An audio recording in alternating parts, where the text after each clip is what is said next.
वारंगल जिला केवीसीए जेएससी के अध्यक्ष ईश्वर राव ने नरसंपेट 132 केवी में दुर्घटना के लिए जिम्मेदार अधिकारियों के खिलाफ कार्यवाही की मांग की। संबंधित अधिकारियों ने वारंगल जिले के नरसंपेट 132 केवी में ड्यूटी पर तैनात कृष्णा ग्रेड 1 कार्यकर्ता के साथ पेंटिंग का काम शुरू किया था। ये कार्य करते समय विद्युत दुर्घटना हुई और वो हैदराबाद यशोदा अस्पताल में मौत से जूझ रहे हैं। केवीसीए जेएससी नेताओं ने इस दुर्घटना के जिम्मेदार अधिकारियों के खिलाफ कार्यवाही के लिए वारंगल मुलुगु रोड सबके सामने धरना दिया। उन्होंने नेतृत्व में मांग करते हुए पूछा कि मूल ग्रेड 1 कारीगर कार्यकर्ता के साथ पेंटिंग करने की क्या आवश्यकता है। उन्होंने जिम्मेदार अधिकारियों के खिलाफ तत्काल कार्यवाही की मांग की, क्योंकि सब स्टेशन को जबरन खतरे में डालने के कारण ये हादसा हुआ। तेलंगाना वरंगल न्यू भारत समाचार से कैमरामैन महेंद्र के साथ अक्रम की रिपोर्ट। తీసుకోవాలని చెప్పి జాయింట్ యాక్షన్ కమిటీగా డిమాండ్ చేస్తా ఉన్నాము। చర్యలు అంటే ఏదో ఒక మెమో ఇవ్వడం కాదు, వీళ్ళందరినీ కూడా వెంటనే సస్పెండ్ చేయాలని చెప్పేసి కూడా మేము జాయింట్ యాక్షన్ కమిటీగా డిమాండ్ చేస్తా ఉన్నాము।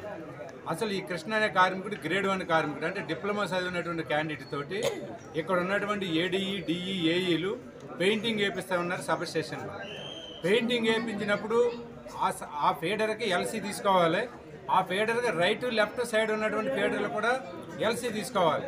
కానీ అట్లాంటి జాగ్రత్తలు తీసుకోకుండా మొండిగా గుడ్డిగా ఫీడర్లు ఎక్కించి ఈ కార్మికుడికి ప్రమాదం జరగడానికి కారకులు అయ్యారు। కాబట్టి వీళ్ళని తక్షణమే సస్పెండ్ చేయాలని చెప్పేసి కూడా డిమాండ్ చేస్తాను। Not only suspension, police case కూడా పెట్టాలని మా జేఏసీగా డిమాండ్ చేస్తా ఉన్నాము। 25-30 సంవత్సరాల నుండి ఈ సంస్థలో పనిచేస్తున్నాము। కాంట్రాక్టర్ ఉన్నప్పుడు మాకు ఎలాంటి ఇబ్బందులు లేవు। దాదాపుగా మేము డిప్లొమా వాళ్ళు 4, ఐటీఐ వాళ్ళు 5, వాచ్మెన్లు 3 ఉండేది। ఎప్పుడైతే మాకు 2016లో ఆర్టిజన్ అనేటువంటి పేరును తీసుకొచ్చి మాకు కలిగించిన కానుండి మా బాధలు, మా ఇబ్బందులు, మా కష్టాలు, మాకు నష్టాలు అంతా ఇంత కావు। అంతకుముందు ఒక కార్మికుడు చనిపోయినటువంటి దాఖలు లేవు। ఇప్పుడు మాత్రము ఆర్టిజన్ అయిన కానుండి మమ్ములను విపరీతమైనటువంటి పని ఒత్తిడి భారంతో మమ్మల్ని మానసికంగా చాలా ఇబ్బందులకు గురి చేస్తూ, మా కనీసం ఇంటికి పోయినాక కూడా కుటుంబంతో కూడా ఏ రకంగా ఉంటానో వాళ్ళు మాకు ఏంది ఈ పరిస్థితి ఏందని అడుగుతుంది। కాబట్టి మాకు పని భారం జరగకుండా ఈ విధంగా మన జరిగినటువంటి నర్సంపేటలో మిత్రుడు కృష్ణ గారికి పని భారం ఒత్తిడితోటే అధికారుల యొక్క నిర్లక్ష్యం వల్లనే ఇది జరిగింది అనడానికి సందేహం లేదు। కాబట్టి నేను ఇక్కడ పొలనర్ కేవీలో కంప్యూటర్ ఆపరేటర్గా చేస్తాను। ఈ జాబ్లో నేను ప్రెజర్గా వర్క్ చేస్తున్నాను।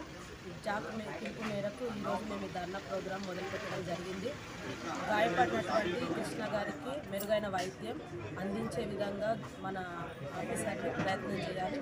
అదేవిధంగా ఆ కుటుంబాన్ని అన్ని విధాల అన్ని ఆరోగ్య సమస్యలు ఇవి రాకుండా ఆ కుటుంబానికి మెరుగైన వైద్యం అందించాలి।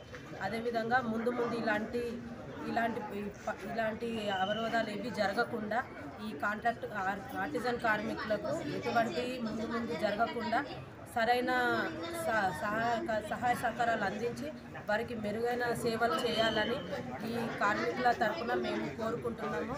ఈ ముందు ఆ కార్మికునికి కనుక ఏదైనా అనుకోని పరిస్థితిలో ఏదైనా జరిగితే ఆ కార్మికునికి ఎవరు అండ అనేది మేము ఈ జాక్ తరఫున మేము తెలియజేస్తున్నాము। వారికి మెరుగైన వైద్యం అందించి ముందు భవిష్యత్తులో ఇలాంటి పునరావృతం కాకుండా చూడాలని కోరుకుంటున్నాం।